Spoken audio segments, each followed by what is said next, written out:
Dans les années 2000 à 2010, 3 mangas régnaient en maître. Ces 3 mangas s'élevaient au rang de légende comme Dragon Ball l'avait fait à son époque.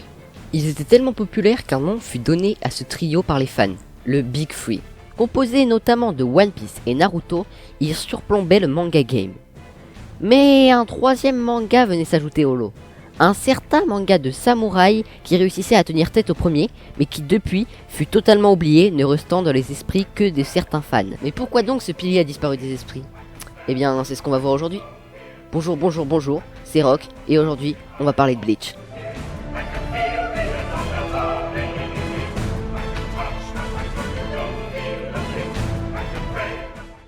Bon, comme d'habitude, c'est parti pour une petite présentation de la série. Bleach est une série de mangas de 2001 écrite par Tite Kubo et prépubliée dans le Weekly Shonen Jump. On nous raconte l'histoire de Ichigo Kurosaki, un garçon qui, malgré ce qu'on veut nous faire croire, n'a clairement pas 15 ans, mais a bien 75 ans et peut voir les esprits. Un soir, il fera la rencontre de Rukia Kuchiki, une Shinigami ou dieu de la mort en français. Ceci étant dans ce manga des samouraïs ayant un sabre possédant une âme appelée Zanbakuto. Avec cette rencontre, il fera aussi la découverte des holos, des esprits ayant gardé des sentiments négatifs de leur vie humaine et devenus des monstres avec un masque blanc pour se venger. Après s'être fait attaquer par l'un d'entre eux, la Shinigami qui était censée protéger notre personnage principal se fera mettre hors d'état de nuire et confiera donc ses pouvoirs à notre héros pour qu'il puisse faire son boulot à sa place. Il tuera alors le holo et deviendra un Shinigami remplaçant. Vous avez pas tout compris? C'est normal, ça va être notre premier point. Donc c'est parti pour voir pourquoi Bleach est tombé dans l'oubli. Un univers qui peut être incompréhensible. L'un des majeurs problèmes de Bleach selon moi est la difficulté de son univers. Quand je parle d'univers, j'englobe tout ce qui est personnages, monde, race, termes, etc. Au début c'est raisonnable, on n'a qu'un seul lieu, c'est-à-dire notre monde, on n'a que quelques personnages, peu de termes compliqués, et on nous présente uniquement les Shinigami, les holos et les Quincy un peu plus tard. Tout va bien jusqu'au moment où on arrive à l'arc de sauvetage de Rukia. A partir de là, on nous explique qu'en fait, il y a 13 divisions de Shinigami, chacune commandée par un capitaine et son second, donc encore plus de personnages à présenter. Et ils vont pas être présentés pour rien, donc vas-y qu'on leur donne soit une importance dans l'histoire, soit un combat. Et tant qu'on y est, on peut présenter leurs sabres aussi. Car oui, en plus d'avoir des âmes, leurs sabres ont des pouvoirs qui se matérialisent par des évolutions, le Bankai et le Shikai. Et pour ajouter du fun, on pourrait dire que parmi les capitaines, il y a des traits qui manigancent avec les holos. Bref, vous l'aurez compris, c'est un gros bordel. Et encore, je vous ai pas tout raconté. Mais pour l'instant encore ça va, parce qu'après on va nous présenter de nouvelles espèces, des nouvelles races de holos et de Shinigami, et pour pas faciliter les choses, viens qu'on leur donne un nom dans d'autres langues. Bleach, en voulant en faire trop, donne un récit incompréhensible pour quelqu'un qui n'a pas envie de se plonger totalement dans la série. De plus, Bleach essaie d'introduire un maximum de personnages dans un temps trop restreint, et sans vouloir les sous-développer, mais ça finit par faire l'effet inverse. Au final, ça donne de plus en plus de personnages inutiles et leurs combats inintéressants qui vont avec, ainsi que d'un semblant de développement dont tout le monde se fiche. Et l'incompréhension de cet univers fait qu'au bout d'un moment, les gens lâchent. Une histoire trop répétitive. Le deuxième point qui a probablement conduit à la chute de Bleach est sa répétitivité. Malgré ce que ce soit un vrai choix de l'auteur et non pas une preuve d'incompétence, ce procédé peut devenir très vite chiant s'il est mal utilisé. Il y a seulement 2 façons de l'utiliser pour que ça ne devienne pas vite lassant. Soit l'utiliser à court terme, ou soit l'utiliser à long terme, mais très peu. La deuxième méthode est notamment celle que One Piece utilise avec le parallélisme entre la première et la deuxième partie de son manga. Dans Bleach, la façon utilisée est différente des 2 que je viens de citer.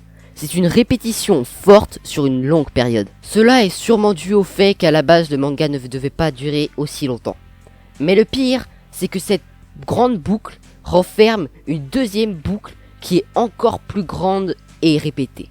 La première boucle est celle que je vais appeler la boucle de l'intrigue et qui se répète à chaque arc. Quelque chose de nouveau servant d'antagoniste apparaît, il fait quelque chose à Ichigo ou à ses amis. Ichigo essaie de le battre en vain car il est trop faible. Il subit donc un entraînement plus ou moins long lui permettant d'acquérir un power-up, puis combat de toute la team, dont Ichigo contre les sous-boss et enfin combat final contre le boss et mission accomplie. Puis on a la deuxième boucle que j'appellerai la boucle du combat. Un des héros approche du méchant, son énergie appelée ici pression spirituelle est trop puissante, le héros galère quand d'un coup power-up, puis le méchant commence à se battre sérieusement, le héros se fait défoncer quand d'un coup nouveau power-up, mais en fait le vilain mettait pas toute sa puissance et décide de tout donner, attaque finale et victoire du héros. Ce sont des recettes basiques de shonen qui marchent mais qui sont considérées comme faciles. En soi, ce n'est pas quelque chose de mal, mais le problème c'est que l'auteur de Bleach, Tite Kubo, les utilise tout le temps. Encore, pour la boucle de l'intrigue, ça va, car elle se déroule sur tout un arc et qu'on se rend pas forcément compte. Et pour la boucle des combats, quand on doit tout le temps se la remettre pour des sous-boss sans importance, ça devient très vite lassant. Une longévité inutile. Bleach est un manga long, très long. Mais est-il trop long? Une majorité des fans pensent que Bleach atteint son apogée tôt. Enfin, on va dire que la communauté se divise plutôt en 3 groupes. Pour certains, c'est à l'arc Rukia que Bleach atteint son maximum, se terminant aux alentours du chapitre 173. La majorité, elle, pense que l'apogée est atteinte beaucoup plus tard, à partir de l'arc Aizen se terminant au chapitre 423. Et enfin, pour une extrême minorité, Bleach est aussi bien du début à la fin. Pour ma part, je fais partie de la faction qui pense que l'apogée est atteinte à l'arc Rukia, mais ça, on va se l'avouer, tout le monde s'en fout. Ces 3 factions représentent les 3 gros points de passage de l'animé, ou, pour revenir au point précédent, les 3 fois où la boucle de l'intrigue s'est redémarrée. Même si, en vrai, elle s'est redémarrée beaucoup plus de fois que ça, mais passons. Le simple fait que la boucle de l'intrigue se redémarre autant de fois montre bien que la série est trop longue. Mais on va me dire, oui, mais c'est pas parce que quelque chose est trop long qu'il est forcément nul, espèce de BG. Et je vous répondrai que oui. Il est vrai que je suis BG. Effectivement, c'est pas parce qu'une œuvre est longue qu'elle est forcément mauvaise. Il suffit de regarder One Piece, ça fait presque 25 ans qu'elle dure et elle est toujours aussi bien. Non, je retire ce que j'ai dit. L'œuvre n'est pas aussi bien qu'au début, elle est mieux. Dans le cas de Bleach, c'est différent, car la série avait atteint son meilleur niveau à l'arc Rukia, et n'a pas évolué après, voire limite régressé. Et oui, on va pas se mentir, l'apogée est atteint à la fin de l'arc sauvetage de Rukia, car après, entre 2 fois la même série, mais une plus longue et répétitive, j'ai vite fait de choisir laquelle est la meilleure. Alors que dans One Piece, malgré le fait que ce soit long, ce n'est pas du tout répétitif. Attends, je prends peut-être un peu trop One Piece en exemple depuis tout à l'heure. Je vais changer pour un truc qui ressemble plus avec des samouraïs également. Gintama. Quoi? Donc, Gintama. Malgré le fait qu'à la base ce soit une série comique absurde, il maîtrise beaucoup mieux la longévité d'une manga au niveau évolution. Par exemple, vers le début, on nous présente Kagura. Une fille puérile et colérique, mais qui reste pour autant chaleureuse et mignonne. C'est à première vue une petite fille normale, mais venant d'un clan de guerriers réputé dans tout l'univers, célèbre pour avoir un instinct animal surdéveloppé. Dans la plupart des animés du genre, on en serait resté là, juste une petite fille avec beaucoup de force pour faire des blagues, mais pas dans Gintama. Quand on arrive à la fin, Kagura est devenue un personnage beaucoup plus adulte, et ce, sans que ça soit forcé, ça reste totalement naturel. Tous les obstacles qu'elle a dû franchir et son côté bestial qu'elle a dû réfréner lui ont permis d'acquérir une maturité qu'elle n'avait pas au début. Et tout ça s'est passé sans qu'on s'en rende compte. C'est ça qui rend le développement de Gintama ou de One Piece meilleur sur le long terme. Le fait qu'on soit obligé de le prendre dans sa totalité. La simple possibilité qu'on ne puisse pas dire que le manga n'est d'apogée est un atout que Bleach n'a visiblement pas, car chaque arc marque un retour à la case départ, avec des personnages n'ayant presque pas évolué psychologiquement et un monde étant resté presque le même.